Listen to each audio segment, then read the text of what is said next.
Hello students, so welcome back to the channel. In this video, we are going to study the transport, means of different transports. So there are two methods. First is your passive, second is active. Passive is the method in which the substance will move from their high concentration to low concentration. So in case of passive, we will say substances are moving from high concentration to low concentration.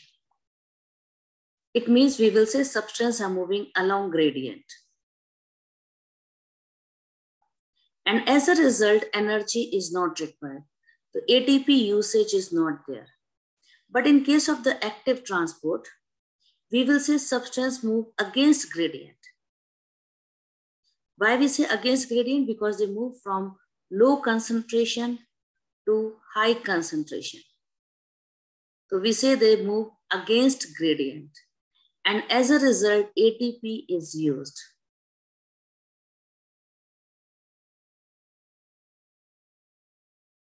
So there are three methods of the passive transport. One is your diffusion, second is facilitated diffusion, third is osmosis. So there are three methods of passive transport. One is diffusion, facilitated diffusion, and osmosis. And two methods for active. One is your active transport and is your bulk transport. So in this video, we are going to focus on the diffusion and facilitated diffusion. Now see beta, diffusion, if you know, we have studied right now, it is a passive process. Clear? It is a passive process. It means substance will move along gradient.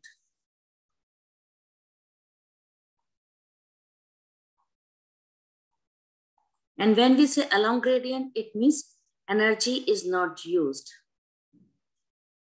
We can see the diffusion of the liquid also. Liquid easily diffuses and gases also easily diffuses. And they are not dependent on the living system. And they are not dependent on living system.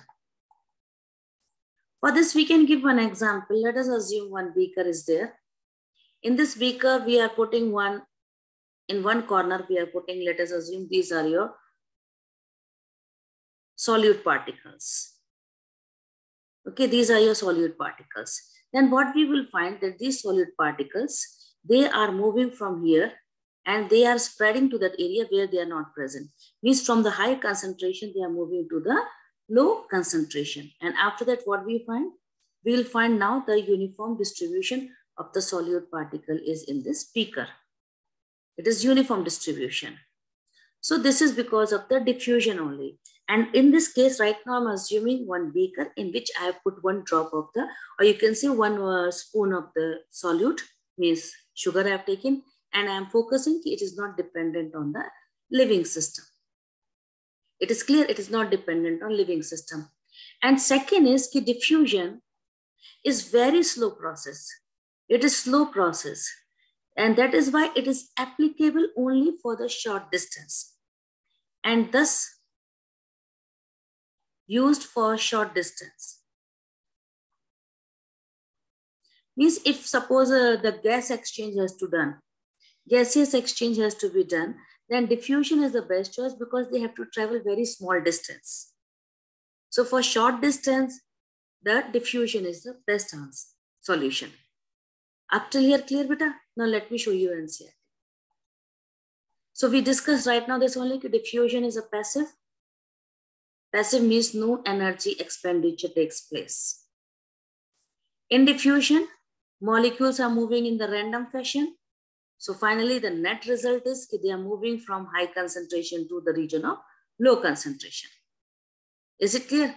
It is applicable for short distance and it is very slow process. One example in NCERT is given. Let us assume one typical plant cell. Okay, one typical plant cell, which is 50 micrometer, it will take 2.5 seconds if the water has to go by diffusion only. This much time it will take. So that is why we say it is very slow process. It is a slow process. And in the right now, what we have taken the example, in that I was trying to explain it is not dependent on living system. You can see the diffusion of the gases in the liquid. You can easily study diffusion there. But diffusion in solid is more likely to occur rather than of solid. This line is again important question area. So I think so this much topic is clear to you. Now let me show you the area which I was saying diffusion is a slow process. Now see beta, it is on this page. You can see here 11.3 long distance transport. See here, diffusion is a slow process. It can account for only short distance movement. For example, the movement of molecule across a typical plant cell, for example, 50 micrometer, it will take 2.5 seconds. This is again very important numerical question they can ask you. They can ask you what is the size of the typical plant cell, then answer should be this. Then they can ask you, okay, this much cell size, how much will it take time for the diffusion? Then you have to give answer 2.5. Now here they can change to 50 micrometer, they can say 100, then it will be answer will be 5 seconds. So this is again very important question area. So I hope so up till here your topic is clear. Now if suppose diffusion has to occur between the cells, because diffusion occurs between the cell, then what are the factors which control the diffusions between the cell? Now let us see that factor. Now see the question is what type of molecule can freely diffuse across membrane? Our question is now if they have to diffuse across membrane, what type of molecule can easily diffuse? So first of all, see non-polar, which are hydrophobic and they are uncharged. Like your oxygen, hydrogen, carbon dioxide and lipid, they can cross the membrane easily. Why? Because cell membrane is mainly non-polar. Because most of the cell membrane is non-polar. Why? Because of the long fatty acid tails. So they are able to pass. So the molecules which are non-polar and they are not charged, it means they are hydrophobic, they can easily pass. Now, another, please focus better. That is now important, please. The molecules which are small size. Now, second concept is size. The molecules which are small size like water is also able to slip through the phospholipid. Because of the small size, it can also slip through the phospholipid. Clear? It means it can also go by diffusion. And when diffusion of water only occurs, then we say it is osmosis. Diffusion of water if occurs, then we say it is osmosis. But if suppose molecules are small, if molecules are small but they are charged, if molecules are small but they are charged, like the protons, your K plus, Cl minus, then they cannot cross the membrane by simple diffusion. Then in such cases, their diffusion is facilitated. It is done with the help of proteins, cell membrane proteins, which will help them to go. So simple, we can say the molecules which are large and they are hydrophilic, like your other ions, amino acids, protein, glucose and nucleic acid, they will not be able to pass through the membrane because membrane is not permeable to them. It will bounce off. Is it clear? They will be bounce off from the membrane. So question, I think, so this much is clear. What type of molecule can freely diffuse across the membrane? First, we have to focus with respect to polarity.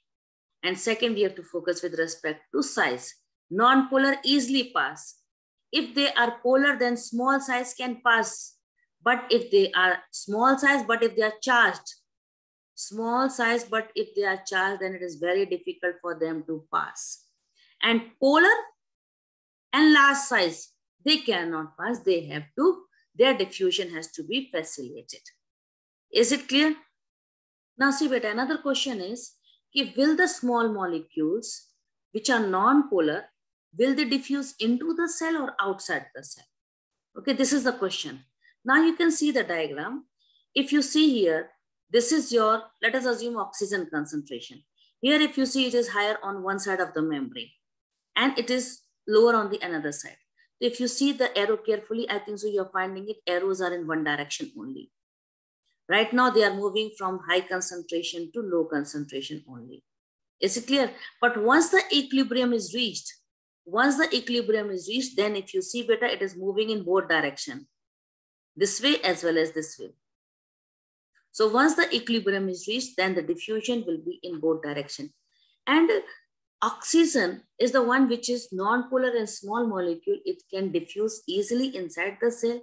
And carbon dioxide, because it's also non-polar and small, it can diffuse out. And this mechanism we are seeing very well in our cornea, which is actually avascular, and they are getting the oxygen from the atmosphere. Now let me show you the diagram. Now see, best example to study that simple diffusion across the membrane is the example of the cornea, which is actually, if you see, cornea does not have any blood supply. Please focus, beta. Try to focus. Cornea has no blood supply. So its cell will obtain oxygen by simple diffusion from air. So if you see, this line is for air, beta.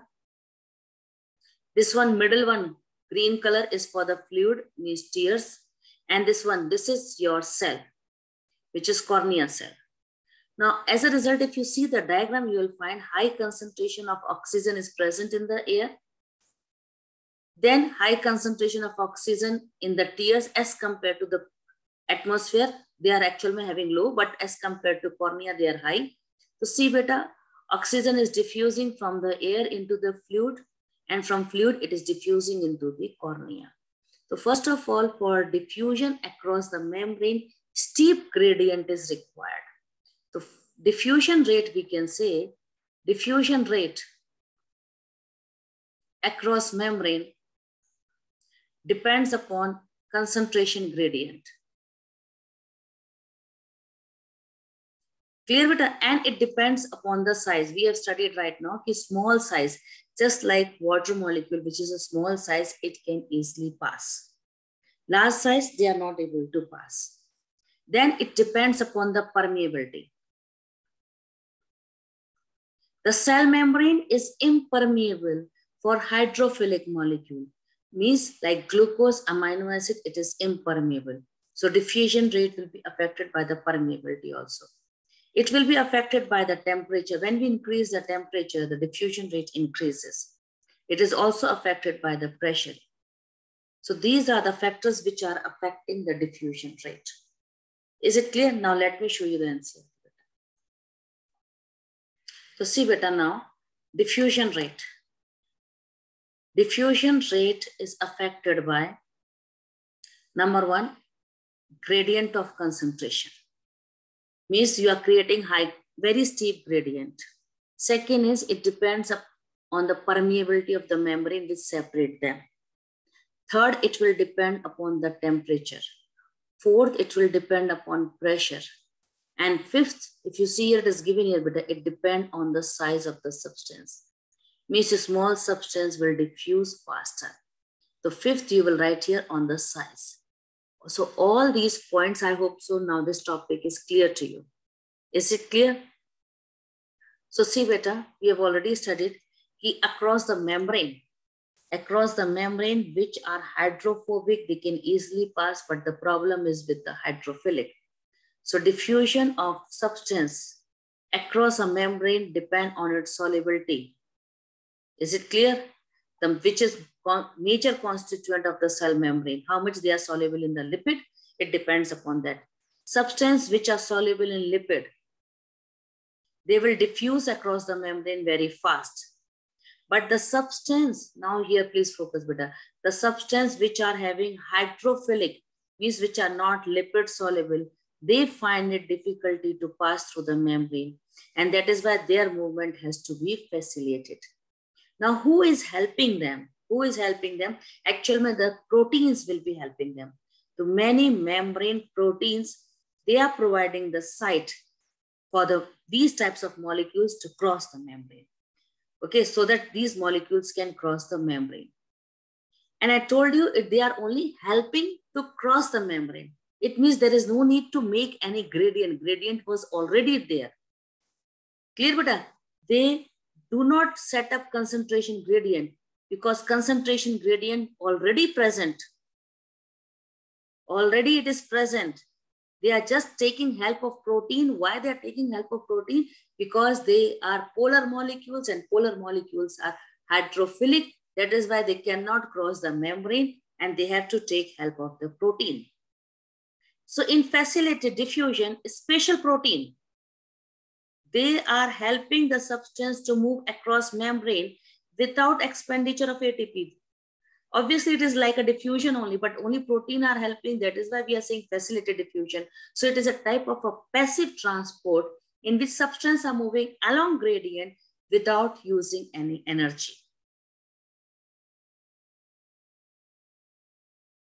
Now, one thing, up till here clear, beta? Now see, beta, if suppose the substance is permeable, it can pass the membrane, then diffusion will occur. But if you see here, if it is not permeable, obviously we have to take help of the proteins because there is no diffusion is going on because this is not permeable. Okay, the membrane is not permeable. Why it is not permeable? Because these molecules are your polar molecules, or you can say they are hydrophilic molecules. Okay, polar hydrophilic and they are large size. I think so diagram is also helping you to learn. They are large size. So for them, the diffusion is not going on. So we have to take help of protein. Now see which type of protein will help us. There are two types of protein which help in the diffusion. The two proteins are your, either they can work as a channel protein. See the diagram, beta. Channel proteins, they are creating pores. They will form pores. The channel protein will make pore, so that the molecule can pass from the high concentration. If you see here, this side is high concentration and down it is low concentration. So molecule can easily pass from high concentration to low concentration through channel protein. Second is carrier protein. In the carrier protein, they will take the molecule, bind to it, and then they will show the conformational change and then they will release it. So let me show you the diagram for carrier protein. So you can see, beta, see here, this is the binding site. Focus the diagram. This is the binding site. And these are the solute molecules which wants to be transported from the outside to the inside. Just imagine this is outside of your cell. Okay, and this is inside. So this is extracellular fluid. And this is the inside cytoplasmic site. So they want to pass it. So this is the binding site. So see, beta, the substance is coming in binding here. In the first diagram, I'm trying to explain how the concentration gradient is there. And in the second diagram, please focus here, beta. Here we are seeing it, they are binding it. So I think so this diagram is giving you an idea that they are very specific in nature. These proteins will allow only specific molecules to pass through the membrane. Okay, they are actually very specific in nature, very important line. And after this, you can see, beta, you check the diagram carefully, they are rotating. Check arrows, please check the arrows, beta, which was taken, see here. I think so diagram, you can analyze it carefully. See this diagram this way. And now it has come to this side. And finally, the molecule is released. Let us check on the fourth side, you will find the molecule. First see the rotation, and on the fourth side, the molecule is released. So third side rotation is going on. And finally, the molecule is released on the inner side. I hope you are able to understand the diagram carefully, beta. So this is the way how the carrier proteins are helping in the transport. Facilitated diffusion, they are helping in the facilitated diffusion. So from this, we are getting an idea that though diffusion is facilitated, but these proteins, whether channel proteins or carrier proteins, they are very specific. Clear? And see, beta, in the diagram, we are saying binding site, they have binding site. So it means they are specific. And if suppose inhibitor comes and bind, I think so the binding site will be distorted. So they are sensitive to inhibitor also. So these proteins, they are very specific in nature and they are actually sensitive to inhibitor. And if suppose, just imagine, beta, one membrane is there which is having suppose 10 proteins are there which are responsible for doing facilitation, means they are helping in facilitated diffusion. And when all 10 proteins are used, I think so we can find transport saturation also. Clear, beta? See, beta, that is why we say here transport rate reaches a maximum when all the proteins are being used. And the proteins, carrier proteins are known as transporters. Please, carrier proteins are known as transporters. When they all are used, then we say saturation effect comes. Clear, beta? Now facilitate. See, beta, facilitated diffusion is specific. Means it will allow cell to select substance which has to enter. For example, beta, GLUT4 will allow only glucose to pass. It will not allow amino acid. And I told you in the diagram, I've shown you that they are actually having the binding site where inhibitors can also come and bind to. They are sensitive to inhibitor, which may react with the protein side chain. So I think so carrier protein is clear, beta. So carrier proteins are known as transporters. Now I told you, beta, some proteins will form channel. I told you in the diagram, they will form channels. And channels are, generally the channels are always open.